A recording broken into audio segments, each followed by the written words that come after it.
When they say that you're crazy after awakening, not because you've lost touch with reality, because you've stopped participating inside theirs.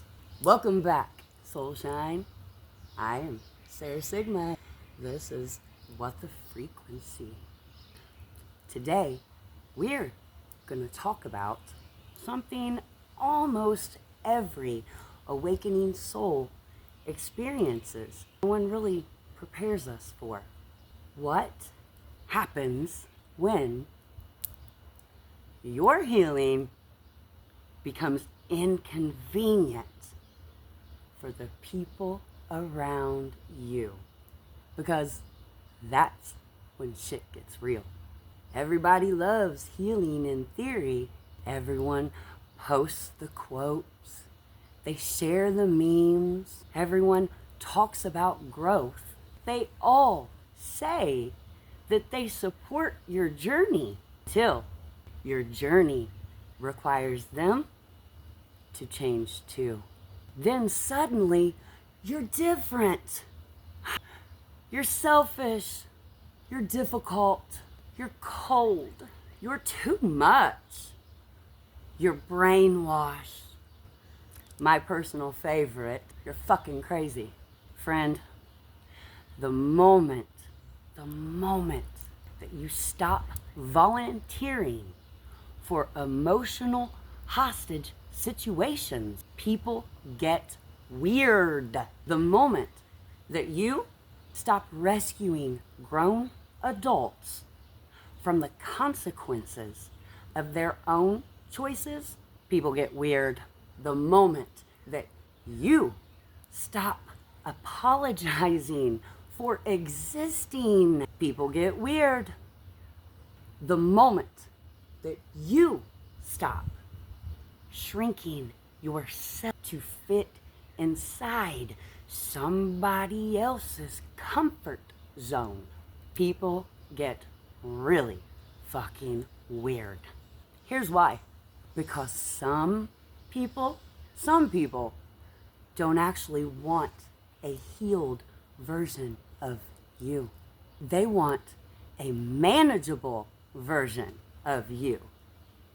A predictable version. A guilty version.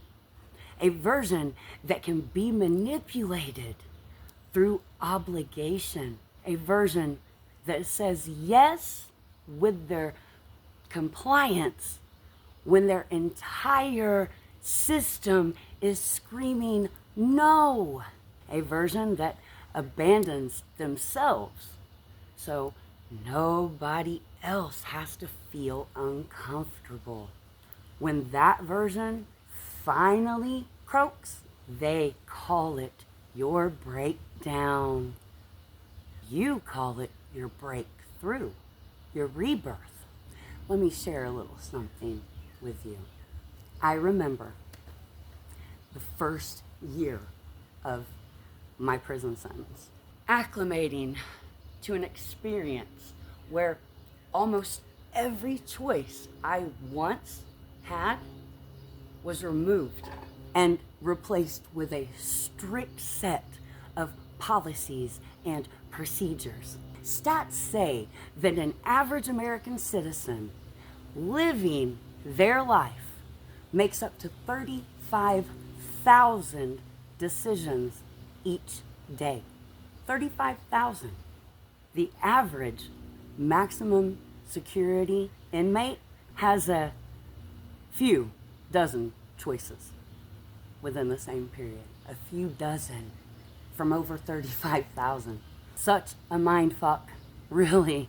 We mindlessly go about our day choosing this or that, not thinking on our freedoms much, till that liberty is stripped. Then it's obvious how liberated we really are, being able to decide what to eat, when to eat it, and how to prepare it is an everyday chore till it's stripped away from you. mindlessly roaming the aisles of the store or scrolling through pages and pages to decide what products to buy and use is tedious till you lose it. Even the time you wake and sleep, use the restroom, or have the lights on or off is dictated for you. Now, imagine a 29-year-old mother, housewife, and college student who had been caring for herself and others since before puberty, like many, many other women have done. Adjusting herself and giving her power away for the first time. For the first time, she is in the stirrings of her own awakening. It was not easy, friend, to be compelled to share the truth that I was uncovering while reading Zecharia Sitchin's The Earth Chronicles about the ancient Sumerians' creation tablets, talking about the Anunnaki, Enki, Enlil, Inanna, Ishtar, waking at 2 a.m. to listen to the callers exposing their own experiences on Coast to Coast radio show, having my entire self under the lens of the microscope while locked away from the world had plenty of disadvantages. It's not very Sigma-like to dwell in the lower frequencies. Being removed from everything I had ever known was a liberation in itself.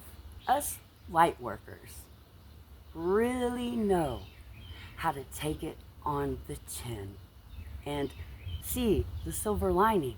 I was reborn fully in the darkest of portals or matrices. It was in this abyss that I refined my intentions and who I chose to share my deepest inner knowings with. I was fortunate to attract a few like minds while I was in there that I am thankful to still be connected to. Ray, Lindsay, Kristen, I love y'all. I am so sorry that they tried to snuff out our light. Here we are, shining brighter than ever, sharing our truth, uplifting the collective, maybe in different ways than we had originally thought. The energy is being used for the whole nonetheless. I always had the support of my parents. Not everyone in my family remained so supportive.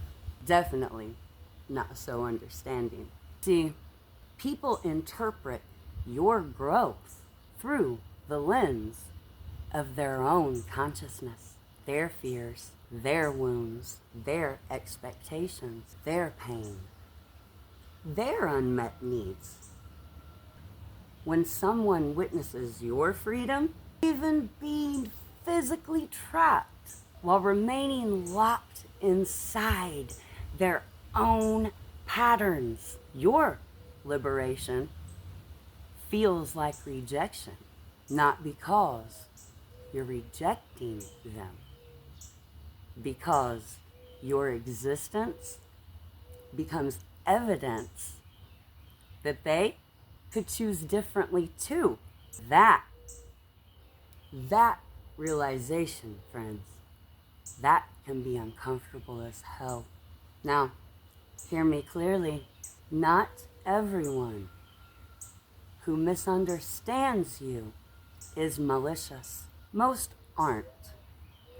Most people are simply operating from the level of awareness they currently possess.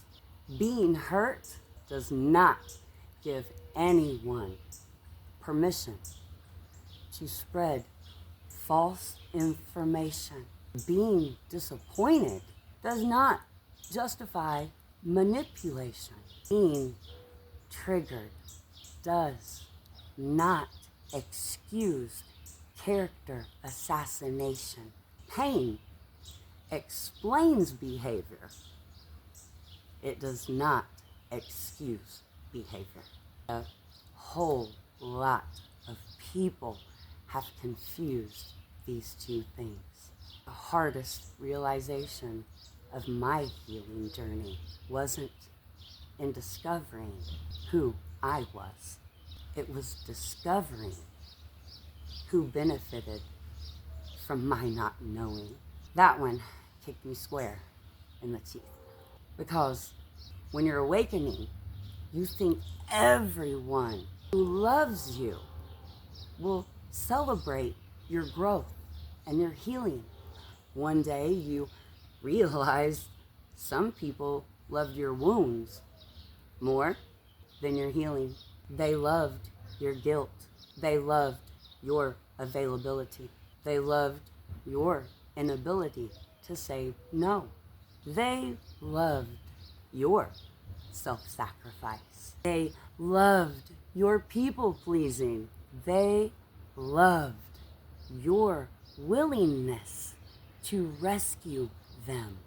They loved the version of you that continuously betrayed yourself for their comfort.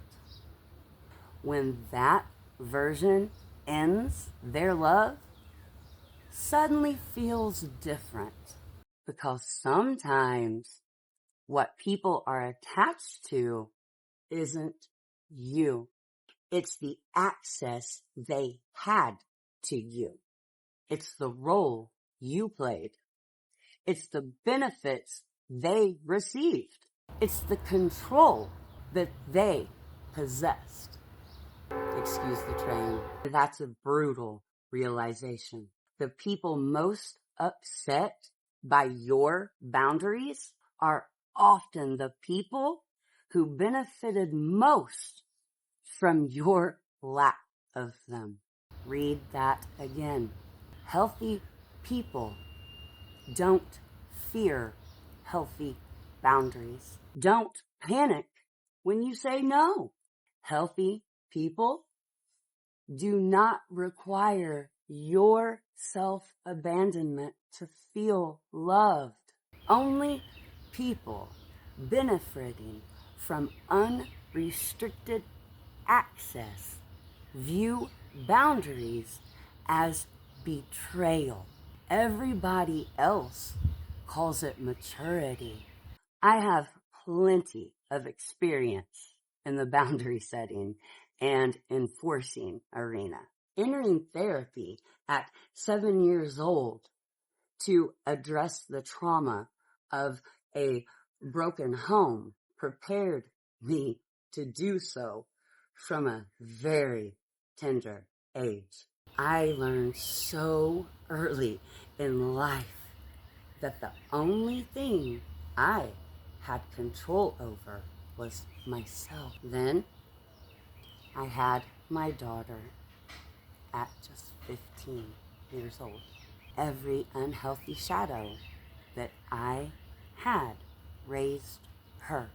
The most potent one being the control that I exuded over her out of fear for her.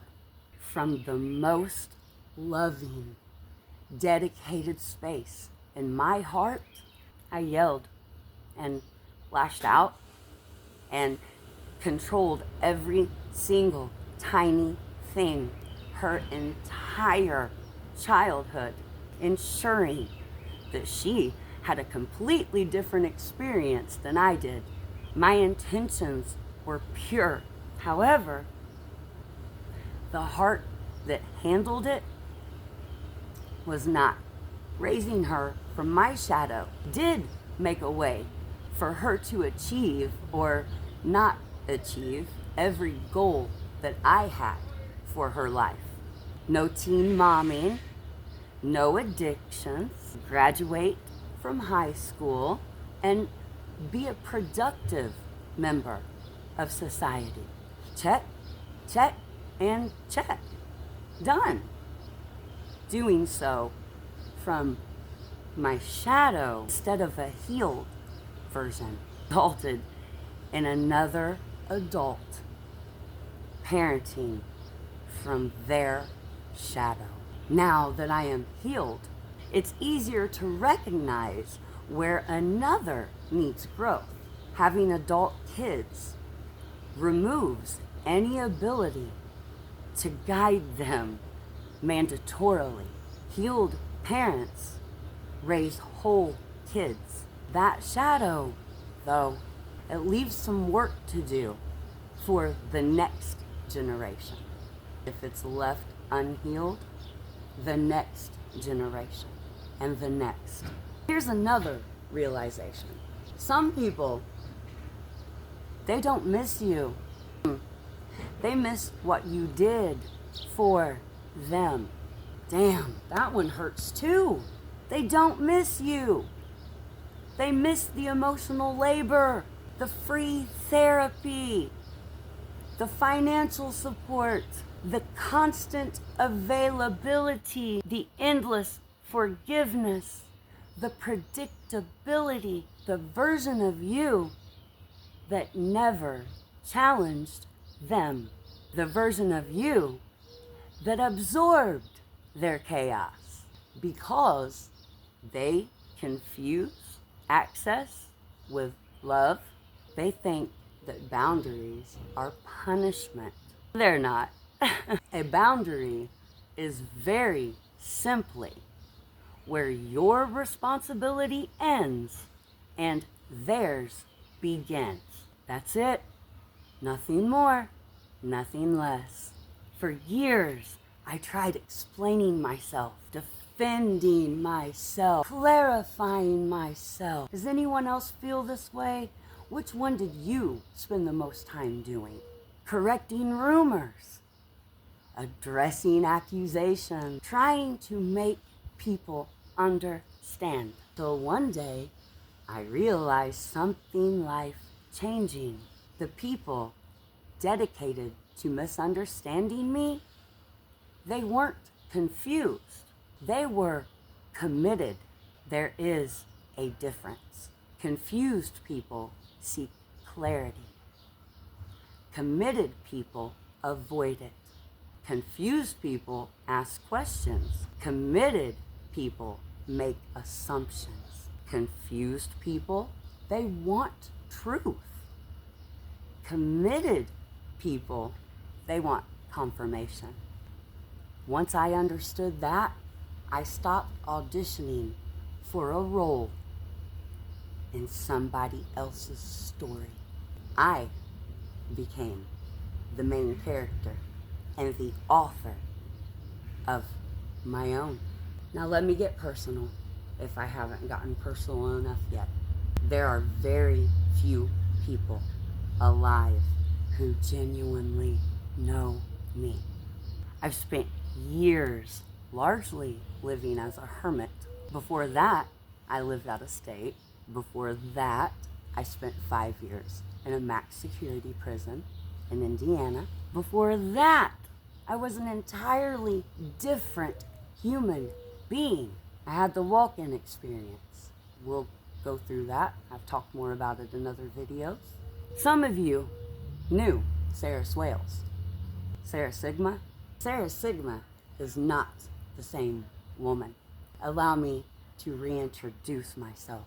I am Sarah Sigma, emissary of light, a transformational consciousness communicator and activator, an original oracle, a practical mystic rebel, a student of truth, a bridge between spirituality, nervous system healing, self-awareness, and sovereignty. I'm on a mission. I am on a mission to help people remember who they were before conditioning convinced them they were someone else.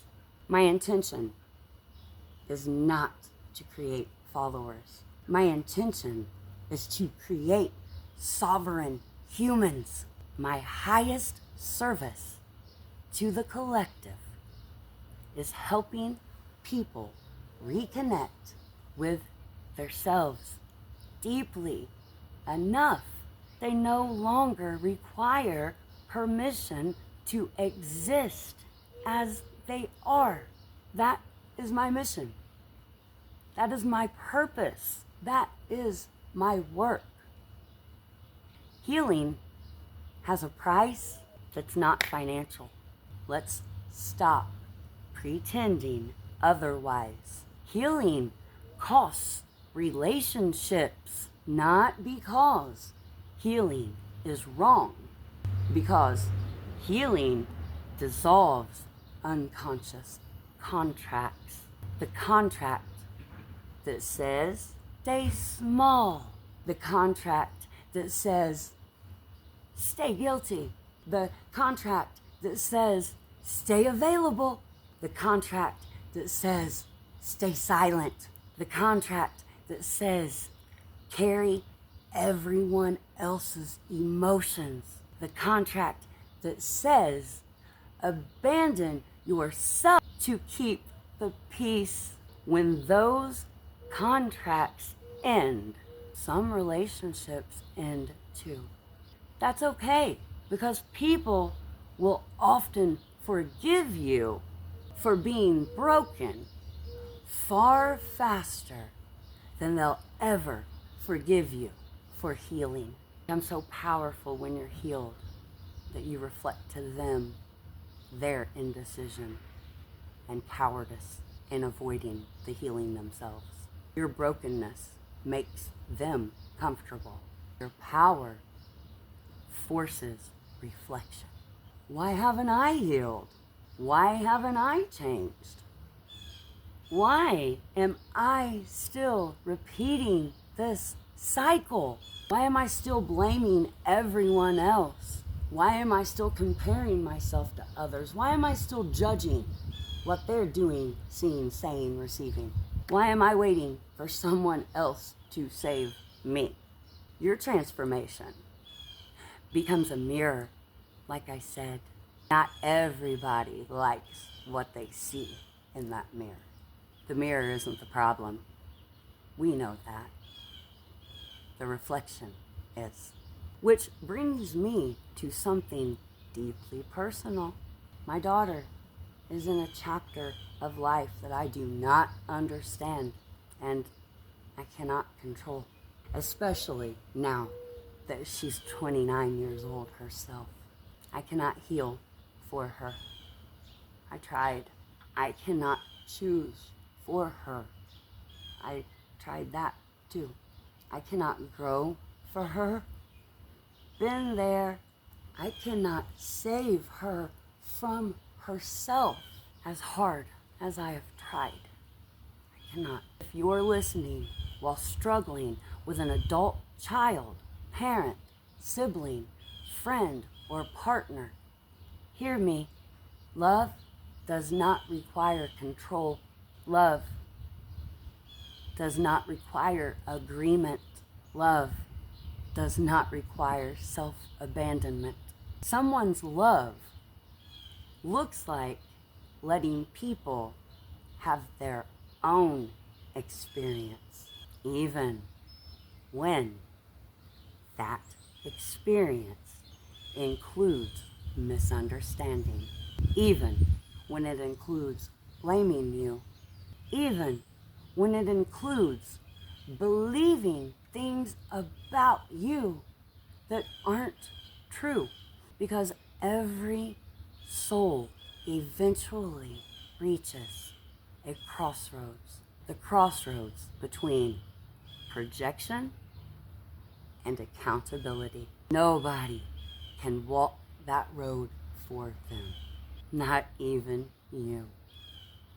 Not even if you love them more than anything. Not even if they're family. Here's the gut punch. Some people will never know who you really are. Not because you failed to explain. Not because you failed to love.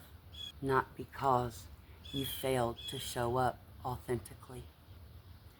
Because knowing the real you would require them to release a story they've become emotionally attached to.